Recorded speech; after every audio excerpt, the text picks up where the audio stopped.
Have you ever noticed how the harder you try to control everything, the further peace slips away from your hands? We live our days thinking if we just push a little harder, chase a little faster, cling a little tighter, life will finally give us what we want. Yet, in this desperate pursuit, we become prisoners of our own expectations. We demand that life bends to our plans, that people follow our timelines, that the world responds to our will. But what if the secret was never in controlling? What if true freedom begins the very moment we stop fighting the current? Imagine standing by a river. You try to dam the flow with your hands, but the water only presses harder, slipping through your fingers, overwhelming you. It's not until you let go, until you step into the current and allow it to carry you, that you feel the river is not your enemy. You feel the river is not your enemy. Life works the same way. The harder you force, the more resistance you meet. But when you soften, when you release the illusion of control, everything begins to change. Not outside of you, but within. That is where the real journey begins. We grow up being told that if we want something badly enough, we must chase it, force it, and never let it go. The world praises the idea of relentless pursuit, of bending circumstances to our will, of mastering every detail. It sounds like discipline, ambition, and strength, but hidden beneath that narrative is a quiet exhaustion, a constant fight with life itself. We become so conditioned to equate control with progress that we fail to see how often control becomes the very prison that locks us away from peace. The misconception is that control guarantees safety, but in truth it only feeds fear. We hold so tightly to outcomes because we are terrified of what might happen if we don't. Yet the irony is that by clinging, by demanding, by resisting, we create the very chaos we were trying to avoid. It is like trying to hold water in your fist. The harder you grip, the more it escapes. Control promises security, but it delivers anxiety because life is not a machine to be programmed. It is a living current, and the current does not obey force. We mistake control for strength because our culture rewards the illusion of power. From an early age, we are taught to conquer. Conquer grades, conquer careers, conquer relationships. The louder, faster, and more assertive someone is, the more they are admired. But what we rarely question is whether this image of strength is truly sustainable, or even real. True power, as ancient philosophers quietly reminded us, is not found in domination, but in adaptability. Machiavelli himself, so often misunderstood, noted that fortune favors those who can shift with the times, who can bend without breaking. Yet in the noise of modern life, we misinterpret flexibility as weakness. We are afraid to loosen our grip because we believe letting go means losing. What if it is the opposite? What if loosening is what allows us to gain? The misconception here is not small. It is the foundation upon which we build our entire identity. We force because we believe control keeps us alive, but in reality, it keeps us from living. There is a hidden fear that runs beneath our obsession with control, and that fear is uncertainty. We cannot bear the thought of not knowing what will happen next, and so we overplan, overanalyze, and overpush, believing that if we control enough details, the unknown will finally submit. But the unknown does not disappear. It only waits, quietly, until the moment our strength collapses. That is why control feels so heavy, because it is built on the fragile foundation of fear. When we wake in the middle of the night with racing thoughts, it is not because the world is falling apart, but because our attempt to hold it together has drained us. We cannot hold the ocean back with a wall of sand, and yet we try every day. The misconception whispers that surrender means defeat, that uncertainty means failure. But the truth is that uncertainty is the only reality we have ever had, and the sooner we accept it, the freer we become. Psychology has a phrase, what we resist persists. The more we push against something, the stronger it becomes in our lives. Forcing life is like pulling on a knot. The harder we yank, the tighter it gets. We think that persistence and control will solve the problem, but they often make the problem worse. It is not because effort is bad, but because misplaced effort turns into obsession. Forcing is not the same as flowing. Flow requires trust, patience, and the humility to allow timing to unfold. But forcing comes from a place of desperation and ego, a refusal to admit that not everything is ours to decide. The misconception tells us that if we let go even for a second, life will collapse. But when we finally loosen our grip, we discover that life has always had its own way of holding itself together without our interference. In the first few instances, we have to enter our caring way of thinking, and when we finally loosen our grip, we discover that life has always had its whole way of holding itself together. The knot begins to soften not when we pull harder, but when we stop resisting. The tragedy of forcing life is that it blinds us to opportunities that only reveal themselves in stillness. When you are so focused on dragging a door open that refuses to budge, you do not notice the window quietly swinging open behind you. Forcing is a form of tunnel vision. It convinces us that there is only one way, one path, one solution.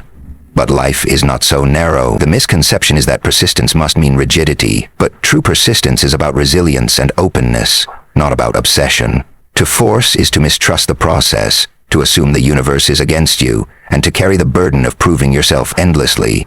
And so you become tired, bitter, always chasing, always gripping, always demanding. This is not living, it is survival at the cost of joy. The danger of the misconception is that it tricks you into thinking you are in control, when in reality you are a slave to your own fear of losing control. What makes control seductive is the illusion of certainty it provides. The schedules, the goals, the endless planning. They give us something to hold on to, even if only for a moment. But like sandcastles against the tide, certainty built on control eventually crumbles. The tide comes anyway, and when it does, we often mistake its power for cruelty. We ask, why did life betray me? When in truth, life never promised control. It only promised movement, change, and growth. The misconception is thinking we can stop the tide. We cannot. We can only learn to move with it, to trust it, to ride its waves instead of drowning beneath them. And strangely, it is in that surrender where real strength appears. Not the strength of domination, but the strength of resilience, patience, and wisdom. The tide is not our enemy. Our refusal to trust it is. At the heart of this conflict lies a simple but uncomfortable truth. Forcing life is an act of distrust, both in ourselves and in the greater rhythm of existence. It says, I do not believe I can endure uncertainty.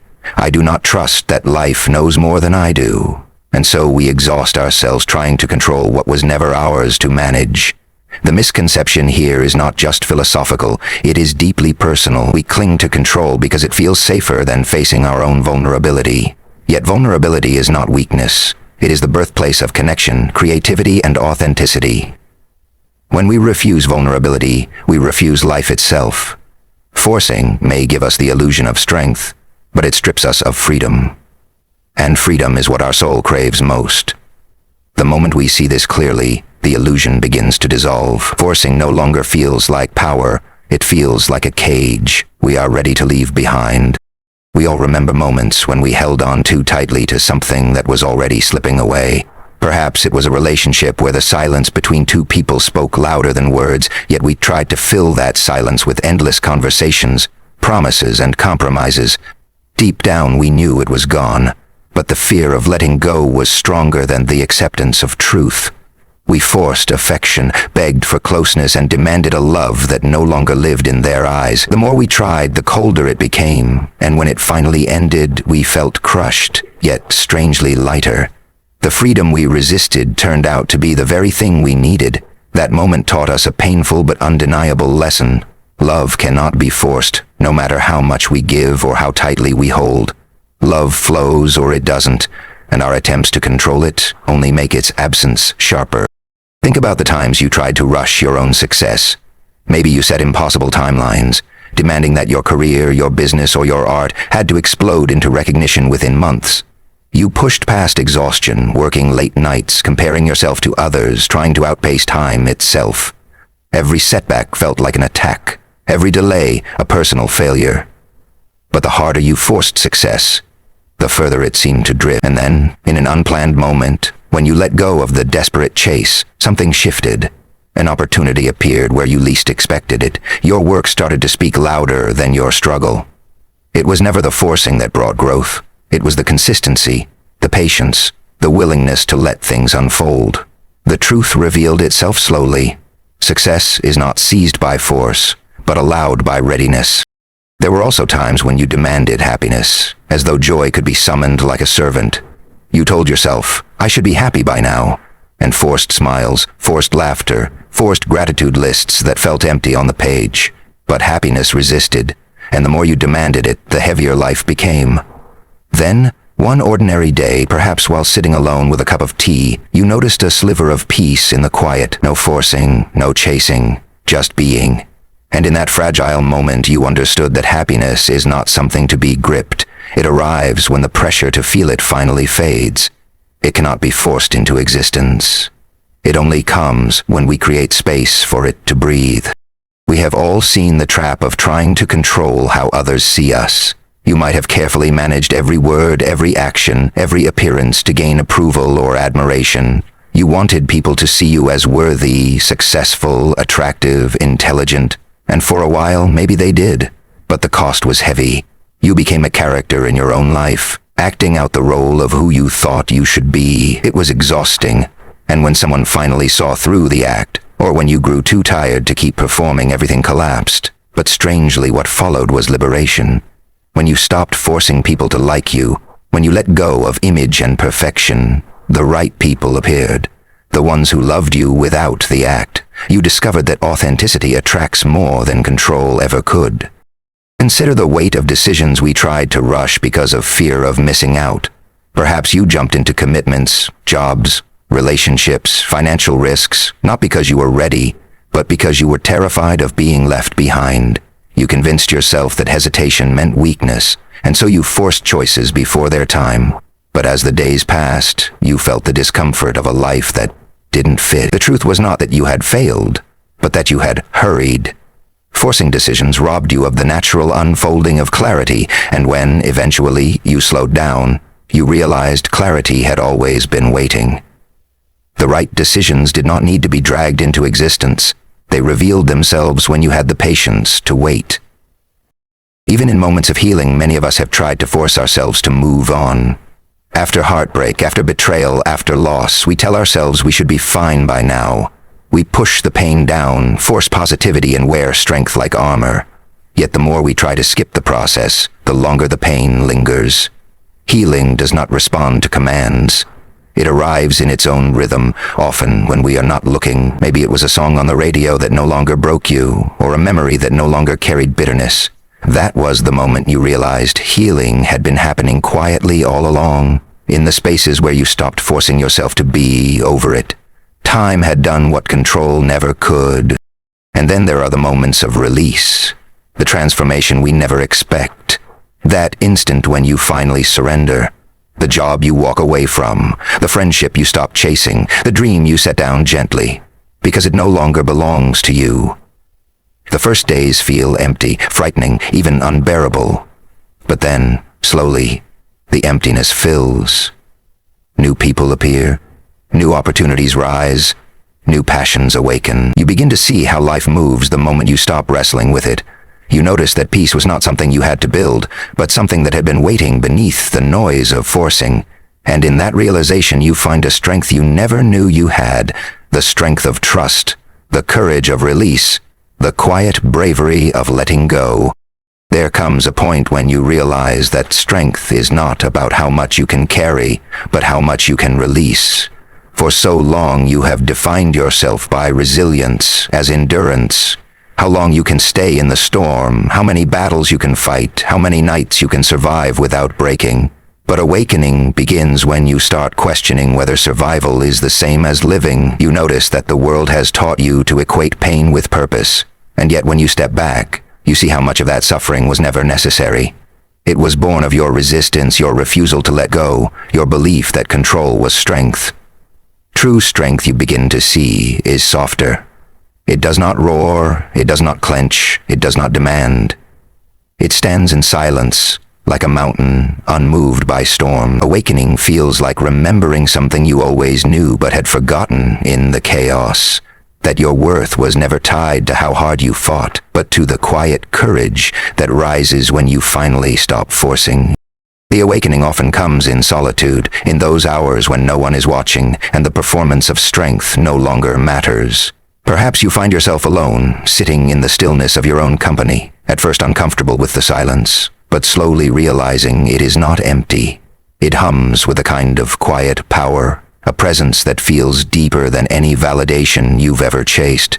You begin to see that you do not need the applause, the approval, the endless affirmations to know you are enough. The solitude itself begins to teach you that inner strength is not about proving anything, but about holding space for yourself without running away.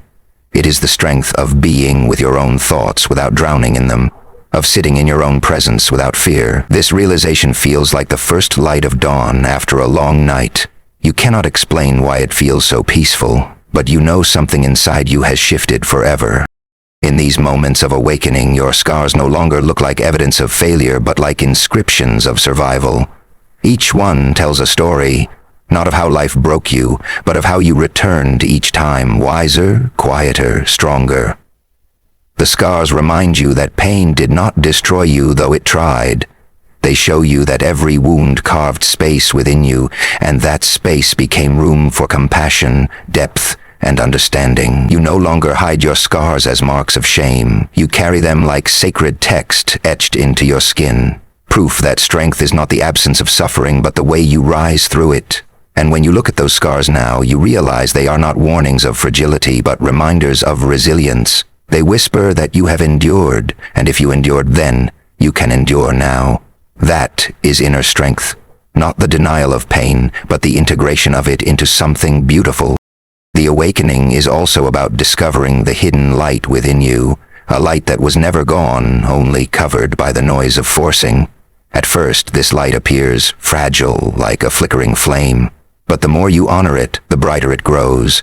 You realize that this light does not depend on circumstances, on who stays or who leaves, on success or failure. It belongs to you, unshaken by external storms. It is the part of you that cannot be destroyed, even when everything else feels lost.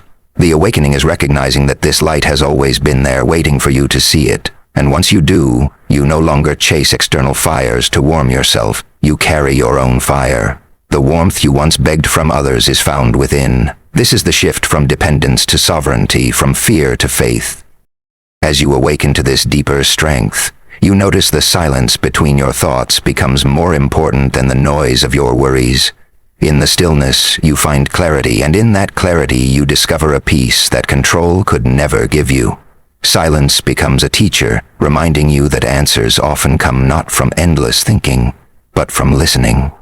You no longer rush to fill every empty moment with distraction. Instead, you let the silence breathe around you, and in doing so, you hear the whispers of your own soul. The world has always equated silence with emptiness, but awakening teaches you the opposite. Silence is fullness. It is where you meet yourself, without masks, without performances, without fear. And in that meeting you realize you are stronger than you imagined, not because you conquered the noise, but because you learned to rest within it. Inner strength also begins to reveal itself in your capacity to trust again, not blindly, not recklessly, but deeply. You begin to trust yourself, your intuition, your ability to endure whatever comes. You trust that even if life bends you, you will not break, because you have bent before and still stood tall. This trust is different from control. It does not demand outcomes, it allows them. It does not force life into boxes, it flows with life as it is. Trust feels like laying down weapons you didn't know you were holding, unclenching fists that have been tight for years, breathing fully for the first time in decades. The awakening is realizing you no longer need to guard yourself against life. You can participate in it, even with its uncertainties, even with its risks. Because the foundation of strength is no longer outside of you but within you. Eventually, awakening feels like coming home to yourself after a long journey of pretending.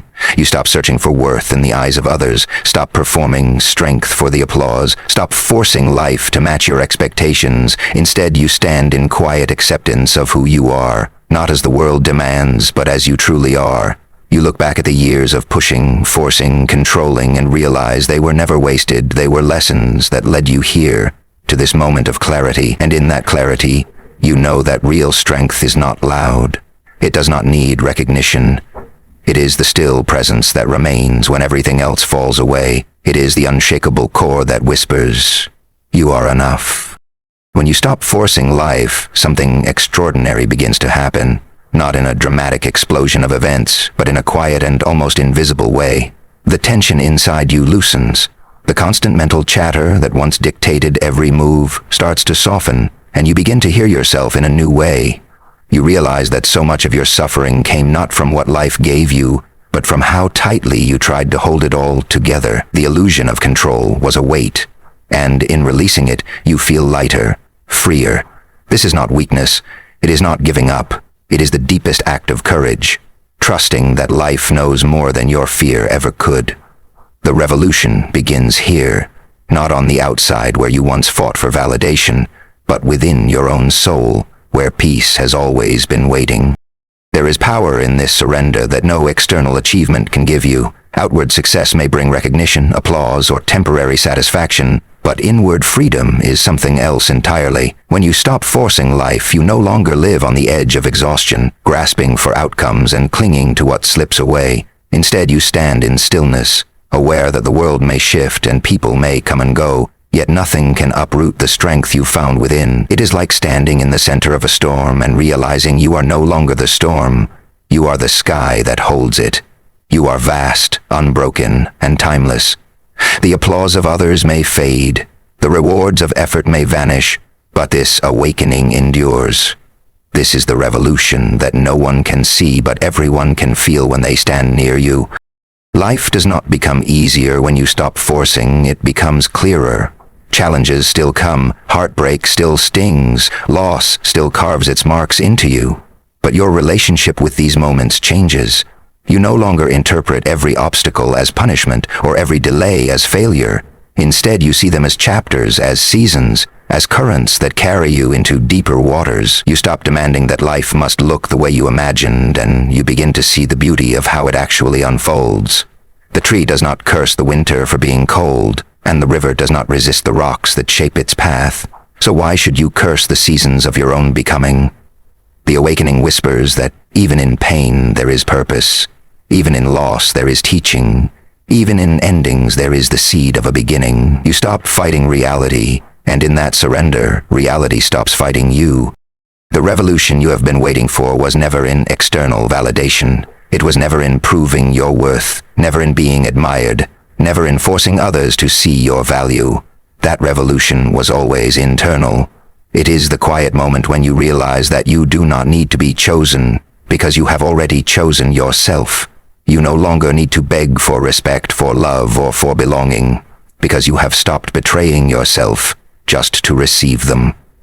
Whatever the story, your respect for belonging, because you have stopped betraying yourself just to receive them, and in that choice you become untouchable.